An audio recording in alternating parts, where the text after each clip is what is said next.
Assalamu alaikum bandiraɓe fulɓe, on calminama, on beltanama. En garte jewte meɗen keeriɗe, woni jewte pulaku, woni nafoore pulaku, woni ɓamtore pulaku.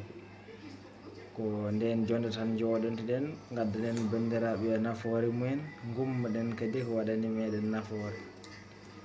guila e diine men hay aadaji meɗen, ko ɗum tan woni ko taki meɗen ummade. ونفعت كروبي وجلبني فقل بلسان فصيح أتى ربات عمر لبار النساء. اللهم صل وسلم على نبي الأدب الهدى والكرم صلاة تدوم وتبقى إلى kadi ambo yawtiri kadi no Allah yiɗiri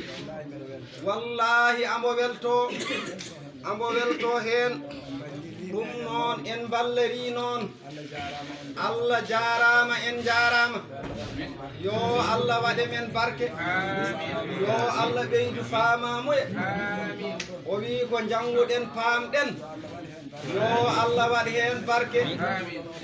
o wi ko janguɗen en paamani yo Allah fammin ɓen waɗa hen kadi barke yo Allah juunu balɗe moƴƴina battane yo Allah uddit arsigaji ɗi yo Allah uddit gande ɗe yo Allah sellin terɗe ɗe yo Allah sellin terɗe ɗe o wi Allah jarama en jarama o wi tinnoɗen tan kulen Allah ndewen Allah o wi so neɗɗo huuli Allah tan rewat Allah o wi so neɗɗo wiyama ko kulɗo Allah rewani Allah wona gonga hulani o wi so neɗɗo huuli hunde rentoto ɗum noon yo Allah hokku en hulde Allah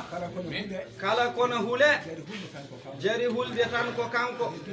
heddi ko pop ko golle puyɗe ala ko firti hay hunde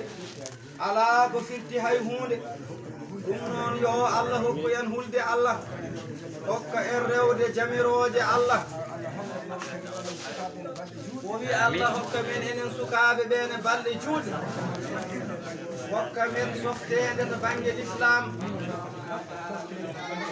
o wi hokka men kadi softede to banggue nanodiral e moƴƴere Allah yo Allah hokku en nanodirde to moƴƴere Allah o wi wodani juulɗo tan ko rentade kaɗade Allah yo Allah hokku en rewde ko Allah yamiri men ko o wi Allah hokka en taarade ko Allah haɗi men ko